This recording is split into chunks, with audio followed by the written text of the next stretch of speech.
अच्छा यार, तो आज का हमारा जो टॉपिक है वो टॉपिक तो कोई नहीं, प्रैक्टिस है बेसिकली। सबसे पहले हम स्टार्ट करने लगे हैं सोर्स डॉक्यूमेंट्स। सोर्स डॉक्यूमेंट्स पता है कौन सा टॉपिक है? ये वो टॉपिक है जो हमने पढ़ा था ना, डॉक्यूमेंटेशन।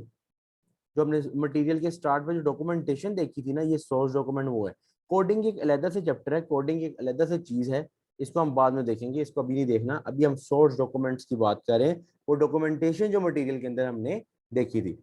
अब देखो यार, सबसे पहला जो है वो तो कोडिंग से, कोड से रिलेटेड है। मतलब आसान सा कोडिंग की एक टॉपिक है, बहुत आसान सा, 10-15 मिनट का हम करेंगे।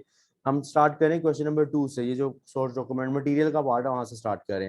वो कह रहा है which of the following documents in the purchase cycle would be generated by supplier. वो कह रहा है इनमें से कौन सा ऐसा डॉक्यूमेंट है जो सप्लायर बनाता है, जो सप्लायर बनाता है। अब सप्लायर मतलब कि देखो ना, जो सप्लायर क्या कहते हैं बनाता होगा ना, सप्लायर डॉक्यूमेंट बनाता है। अब कुछ डॉक्यूमेंट परचेजर बनाता है, मतलब कि बायर बनाता है, और कुछ सप्लायर बनाता है। तो अब हम देखते हैं कि करके purchase order. Purchase order obviously बात है यार, हम बनाते हैं, क्योंकि मतलब कि बायर, मैं अपने हम अपने आप को बायर कंसीडर कर रहे हैं। हम अपने आप को बायर कंसीडर कर रहे हैं। तो तो इस लिहाज से वो परचेज ऑर्डर तो हमारा हमारे साथ काम नहीं है। ठीक है, आगे देखते हैं। Credit note. देखो, क्रेडिट नोट के बारे में मैं आपको बताऊं कि जब गलती हो जाती है इनवॉइस में, जब गलती हो जाती है किसी भी इनवॉइस के अंदर, तो आप जब बायर को पता चलता है कि इनवॉइस में गलती है, बायर बेचता है। बायर क्या बेचता है? Debit note. वहां से सप्लायर की तरफ से क्या आता है? Credit note. ये मैंने आपको बात बताई हुई है कि जब सप्लायर गलती ठीक करके वापस बेचता है, तो वो बेचता है क्रेडिट नोट। ठीक है, यानी कि क्रेडिट नोट वो नोट है जो सप्लायर बेचता है। ठीक है। अच्छा, परचेज रिक्विजिशन हम लोग करते हैं, ये तो अंदर बायर का काम है। गुड रिसीव नोट, ये भी इंटरनल डॉक्यूमेंट है। तो उसने मुझे सप्लायर कौन सा बनाता है, तो क्रेडिट नोट सप्लायर बनता है। सिंपल सा ये डॉक्यूमेंट से रिलेटेड क्वेश्चन था। ठीक है। अच्छा, मैं ना बार बार पूछूंगा ना कि आपको समझ आई है, तो टाइम काफी जाया होगा। आप लोगों को जहां पे भी इशू हो, चैट आपकी खुली हुई है। ठीक है, जहां पे भी आपको इशू होगा आप चैट पे लिख देना, मैं आपको बता दूंगा। ठीक है। अच्छा,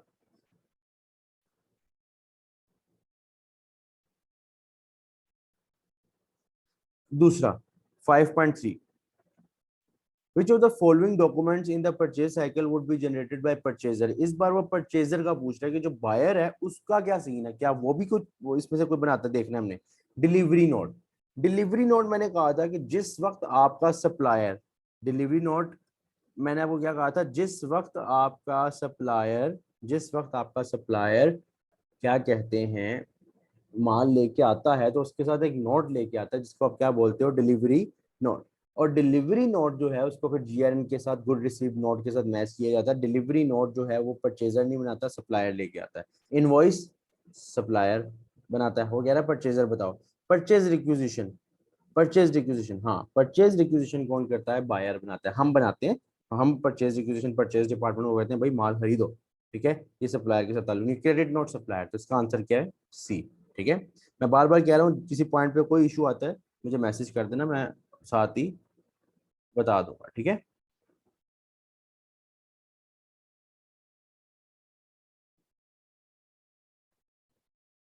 अच्छा, which of the following would not appear as an addition or deduction on the face of purchase invoice received from the supplier? देखो, वो कह रहा है कि इसमें से कौन सी ऐसी चीज है जो कि नहीं होती, क्या नहीं? अपीयर एज एन एडिशन और deduction on the face of. वो कह रहा है इनवॉइस के ऊपर, इनवॉइस के ऊपर इनमें से कौन कौन सी चीज नहीं होती।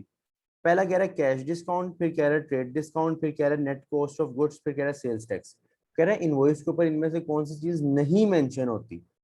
अच्छा, पहले बी, सी और डी को डिस्कस करते हैं, फिर बाकी बात बताता हूँ। ट्रेड डिस्काउंट, जिस वक्त आपका सप्लायर आपको इनवॉइस बना रहा होता है ना, वो ट्रेड डिस्काउंट को उसी वक्त वहां पे एडजस्ट करता है। ठीक है, वहां पे वो ट्रेड डिस्काउंट को उसी वक्त एडजस्ट करते हैं, यानी ट्रेड डिस्काउंट होता है। Net cost of goods, cost of goods भी होती है, मतलब नेट कॉस्ट ऑफ गुड्स का मतलब ये है कितने का माल, वो लिखा होता है। सेल्स टैक्स वो भी होता है। मैंने आपको बताया कि टैक्स से रिलेटेड, टैक्स पॉइंट एक बात थी, और टैक्स से रिलेटेड जो भी इशू होता है वो इनवॉइस के ऊपर लिखा होता है, इतने परसेंट टैक्स है। कैश डिस्काउंट, कैश डिस्काउंट क्या होता है कि आपको, फॉर एग्जांपल मैं आपको एक आपको प्रैक्टिकल एग्जांपल से समझाता हूँ। फॉर एग्जांपल मैंने आप लोगों को कहा आओ बैच में पढ़ लो। ठीक है, आप लोगों ने कहा ठीक है पढ़ लेते हैं। अच्छा, मैंने आपको कहा कि अगर आप एडवांस पेमेंट करोगे तो आपने 8,000 रुपये देने हैं। आपने अगर एडवांस पेमेंट करोगे बैच स्टार्ट होने से पहले 8,000 दोगे, ठीक है, लेकिन बाद में करोगे तो 10,000 होगी फीस, ठीक है। यानी कि अर्ली जितना पैसे दोगे, जितनी जल्दी पैसे दे दोगे, उतना ज्यादा आपको डिस्काउंट मिल जाएगा। अब बिजनेस जब होता है ना, तो बिजनेस जब क्रेडिट लिमिट देता है ना किसी चीज की, कि आपने ये चीज लेके गए, सेल की है, परचेस की है, 30 डेज की क्रेडिट लिमिट दी है, 30 दिन की क्रेडिट लिमिट दी है, तो वो साथ एक शर्त लगा देता है, एक इनवॉइस के नीचे लिख देता है यहाँ पे नीचे की तरफ, कि अगर आप यही जो आपकी लिमिट तो 30 दिन तक है, आप में कोई इशू नहीं, आप 30 दिन तक दे सकते हो, लेकिन अगर आप 10 दिनों में दे दोगे तो आपको 5% डिस्काउंट मिल जाएगा।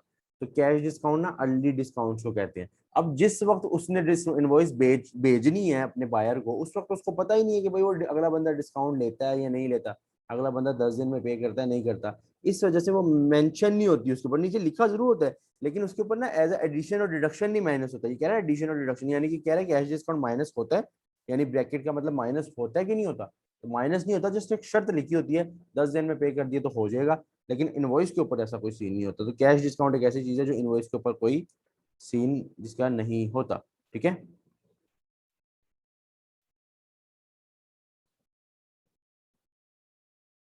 अच्छा, अगला हो, अगले में वो कह रहा है which of the following is a correct sequential flow of documents in the purchase of goods on credit. वो कह रहा है कि जो हमारा जो सीक्वेंस है वो क्या है डॉक्यूमेंटेशन का, हमने पढ़े हुए डॉक्यूमेंट्स। सबसे पहले हमारे हमारे मुताबिक स्टार्ट हुआ था परचेज ऑर्डर से, सॉरी परचेज रिक्विजिशन से, letter of inquiry, letter of reply, purchase order, advice note, delivery note, consignment note, good receive notes, then invoice. इसी तरह मैंने आपको कराए थे। देखते हैं उस तरह का कौन सा है। पर पहले ए में कह रहा है पहले परचेज ऑर्डर फिर परचेज रिक्विजिशन, नहीं, पहले परचेज रिक्विजिशन आती है। दूसरे में कह रहा है purchase requisition, purchase order, good receive note, delivery note, ना ना ना गलत कर दिया एक चीज। पहले डिलीवरी नोट आता है फिर गुड रिसीव नोट के साथ मैच होता है, मैंने आपको बताया था, पहले मैंने डिलीवरी नोट पढ़ाया हुआ है फिर गुड रिसीव नोट से पढ़ाया हुआ, ठीक है ना, फिर इनवॉइस आती है। अच्छा, सी में कह रहा है purchase requisition, purchase order, delivery note, good receive notes, invoice. तो इसका आंसर सी है। ये एक सीक्वेंस है, जो सीक्वेंस मैंने आपको पढ़ाया हुआ है, इसी सीक्वेंस से डॉक्यूमेंटेशन चलती है, ठीक है ना, ये सी। तो इसका आंसर सी होगा। आगे कह रहा है when the purchase invoice is received from the supplier which documents should it be check to, ठीक है। कह रहा है जब इनवॉइस मिलती है, इनवॉइस आती है, तो उसको किन किन डॉक्यूमेंट्स के साथ चेक किया जाता है इनवॉइस को, ठीक है। अच्छा, एक बात याद रखना, जब भी एक इनवॉइस आएगी ना, आप इनवॉइस किसका मैच करोगे, एक तो आप इनवॉइस मैच करते हो उसकी परचेज ऑर्डर के साथ। परचेज जो ऑर्डर होता है ना, परचेज ऑर्डर, देखो, क्योंकि जो ऑर्डर की है उसके साथ तो मैच करोगे ना, कि यार जो चीजें मंगवाई हैं वही लिखी हुई है क्या इनवॉइस के ऊपर, तो परचेज ऑर्डर तो कंफर्म है। दूसरा चीज आप किसके साथ मैच करते हो, जीआरएन के साथ। देखो, गुड रिसीव नोट्स क्या होता है, जो चीजें आई रिसीव की, जीआरएन पर टिक टिक किया, हाँ हाँ ये आ गया, कंफर्म है, नजरों से बंदों ने देखा हुआ है कि हाँ यार ये वही चीजें जो जीआरएन के ऊपर लिखी हुई है। और परचेज ऑर्डर, परचेज करते हुए, ऑर्डर करते हुए लिखा गया था, तो वो भी कंफर्म है। ये दो ऑथेंटिक चीजें हैं जिसके साथ इनवॉइस को मैच किया जा सकता है। तो इसका आंसर क्या है, purchase order and good receive note. तीसरा क्या होता है, तीसरे के साथ चेक नहीं किया जाता, तीसरा होता ये है कि तीसरा आप दोबारा से इनवॉइस को कैलकुलेट करते हो। ये तीन चीजें मैंने बताई थी, परचेज ऑर्डर करते हो, गुड रिसीव नोट, और कैलकुलेशन दोबारा कर लेते हो एक मरतबा, कोई एड माइनस में मसला ना हो, ठीक है।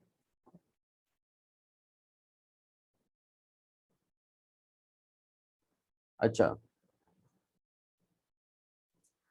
अब क्या हिसाब किताब है, ये हो गया आपके पास बी। आगे देखते हैं, which member of the staff is most likely to raise material requisition, which member of the staff is most likely to raise material requisition। एक होती है परचेज रिक्विजिशन, एक होती है मटेरियल रिक्विजिशन। परचेज रिक्विजिशन ये होती है कि आपने एक मटेरियल परचेज करना है, उसके लिए आप परचेज डिपार्टमेंट को कहते हो। एक होती है मटेरियल रिक्विजिशन, वो परचेज की रिक्वेस्ट नहीं करता, वो कहता मटेरियल है तो दो। तो हमेशा प्रोडक्शन डिपार्टमेंट रिक्वेस्ट करता है मटेरियल की। हाँ, अगर स्टोर से करता है ना ये क्या कहते हैं अपनी रिक्वेस्ट, अगर स्टोर के पास माल नहीं होता ना, फिर वो परचेज रिक्विजिशन करता है। तो मटेरियल रिक्विजिशन कौन करता है, प्रोडक्शन का मैनेजर, ठीक है। प्रोडक्शन मैनेजर का काम होता है मटेरियल की रिक्विजिट करना, ठीक है। अच्छा, which member of the staff is most likely to raise good receive note. वो कह रहा है कि गुड रिसीव नोट कौन बनाता है, हम इसमें से चारों में वैसे तो गुड रिसीव नोट जो है ना, जी तजल्ला पूछो।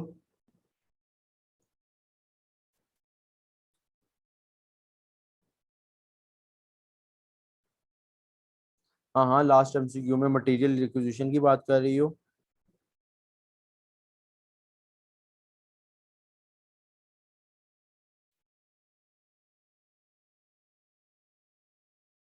हाँ देखो तो जला, वो कह रहा है कि मटेरियल की रिक्वेस्ट करता कौन है। एक होती है मटेरियल की रिक्वेस्ट करना, एक होती है परचेज की रिक्वेस्ट करना। प्रोडक्शन मैनेजर प्रोडक्शन करवा रहा है लेबर से, वो प्रोडक्शन कर रहे हैं अपनी अपनी, माल पड़ गया कम, माल मंगवाना है, मटेरियल मंगवाना है, परचेज नहीं करने का कह रहा है मटेरियल देखो है कि नहीं है। प्रोडक्शन मैनेजर स्टोर मैनेजर को कॉल करके डॉक्यूमेंट्स के थ्रू पूछेगा भाई मुझे माल चाहिए।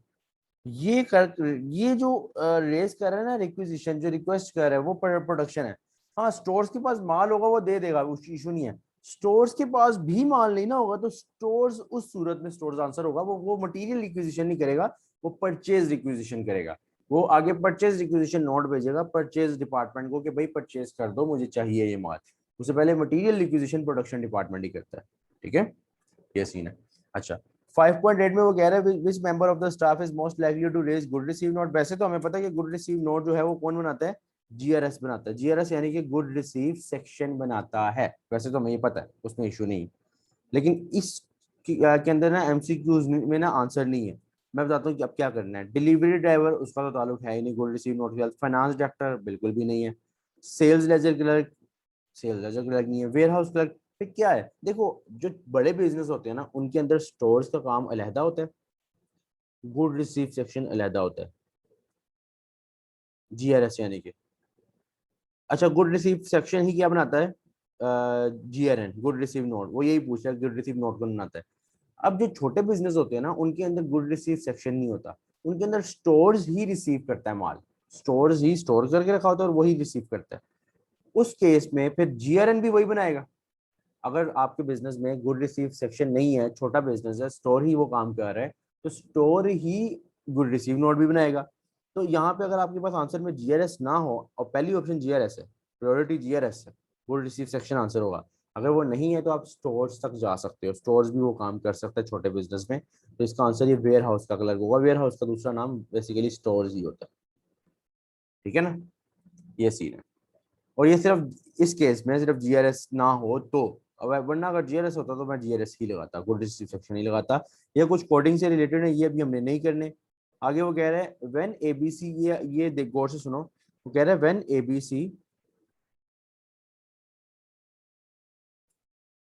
ABC company returns good to DEF, गौर से सुनना। एबीसी कंपनी ने डीईएफ कंपनी को माल वापस भेज दिया। बेसिकली सीन गेम कुछ यूं है कि डीईएफ जो है वो सप्लायर है, एबीसी जो है वो बायर है। एबीसी ने माल वापस भेज दिया या इनवॉइस वापस भेज दिया, माल वापस भेज दिया, बात एक ही है, गलती कोई ना कोई हो गई, कोई मसला हो गया। पहले कौन सा डॉक्यूमेंट अब एबीसी जो है ना रिसीव करेगा, which document should ABC expect to receive, के एबीसी क्या उम्मीद करता है उसे क्या आएगा।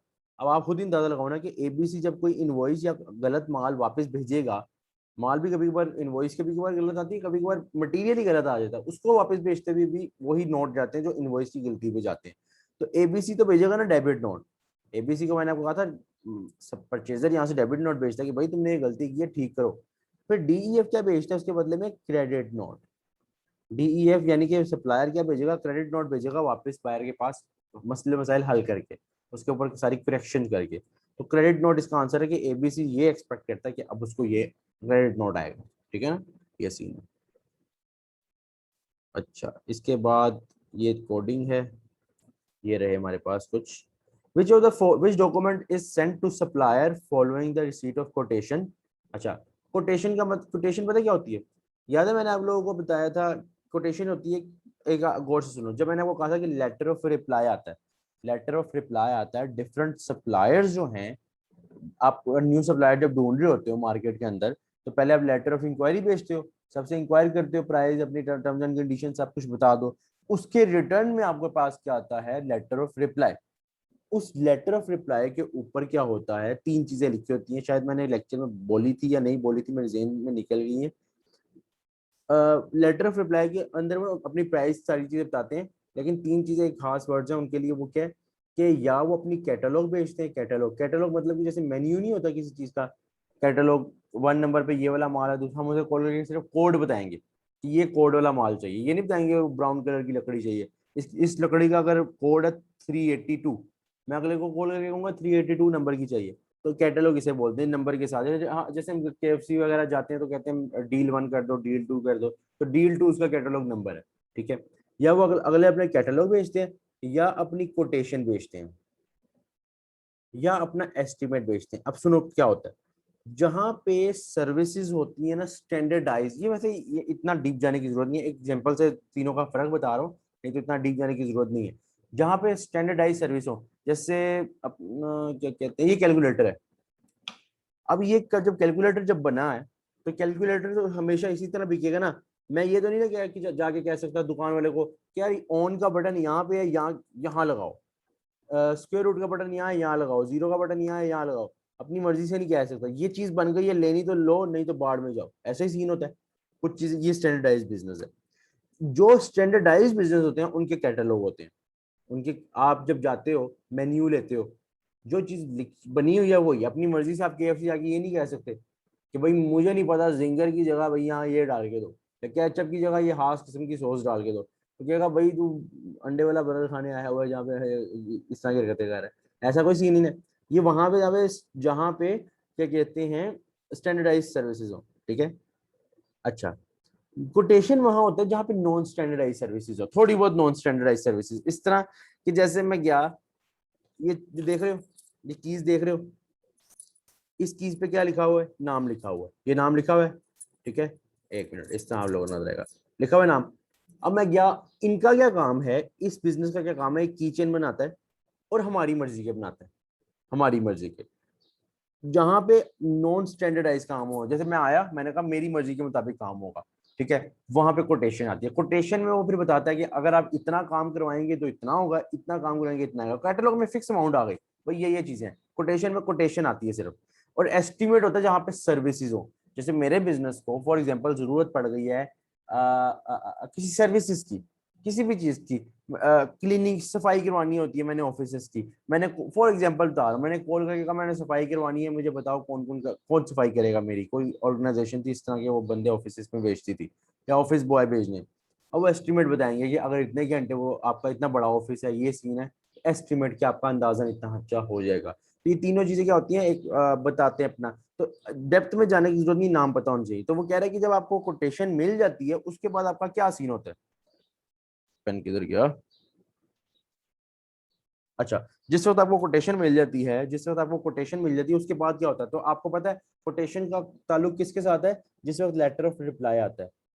और हमें पता है लेटर ऑफ रिप्लाई के बाद अगला क्या काम होता है, हम सिलेक्ट करते हैं और उसके बाद परचेज ऑर्डर सेंड करते हैं। तो इससे अगला क्या काम है, purchase order. Letter of reply के बाद जो काम होता है वो क्या होता है, परचेज ऑर्डर होता है, ठीक है, अल्फा। अच्छा, आगे आओ। 5.18 में वो कह रहा है which document may be sent with the products deliver to the customer. हाँ, कह रहे हैं इनमें से कौन सा ऐसा डॉक्यूमेंट है जो प्रोडक्ट के साथ सेंड होता है कस्टमर तक जब जाता है। देखो, एक वैसा प्रोडक्ट, एक ऐसा नोट है कि जब आपका माल आता है ना, कस्टमर के पास आ रहा है, हमारे पास आ रहा है, तो साथ एक डॉक्यूमेंट आता है। वो डॉक्यूमेंट क्या होता है, delivery note.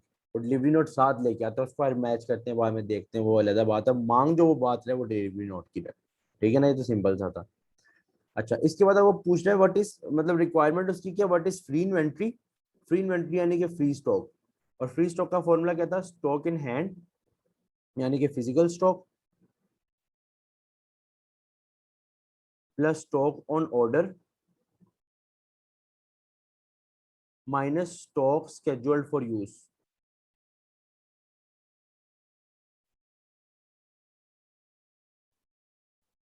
Stock scheduled for use, stock in hand plus stock on order minus stock scheduled for use. अच्छा, अब हम देखते हैं दो चीजें वो मांग रहा है, फ्री स्टॉक मांग रहा है, चीजें देख लेते हैं। अ कंपनी है 7500 kgs of raw material in the inventory, हैं पड़े हुए हैं physical stock, and has been committed for future use. अच्छा, 1250 has been committed for future use, मतलब वो कह रहा है कि 1250 केजी जो है ना वो कमिटमेंट हो गया हुआ है किसी प्रोडक्शन मैनेजर के साथ कि वो भेजने ही भेजने हैं, यानी कि स्टॉक शेड्यूल फॉर यूज है 1250, ये एंड पे आ रहा है। और ऑर्डर कितना किया हुआ है, 3000 केजी हैव बीन ऑर्डर्ड, तो स्टॉक ऑन ऑर्डर को ऐड किया जाता है इसमें, ठीक है ना। 7500 हमारे पास स्टॉक इन हैंड था, स्टॉक ऑन ऑर्डर 3000 माइनस 1250 क्या फ्यूचर यूज के लिए किसी ने कमिटमेंट कर लिया हुआ है, तो ये आपके पास क्या आंसर आ जाएगा,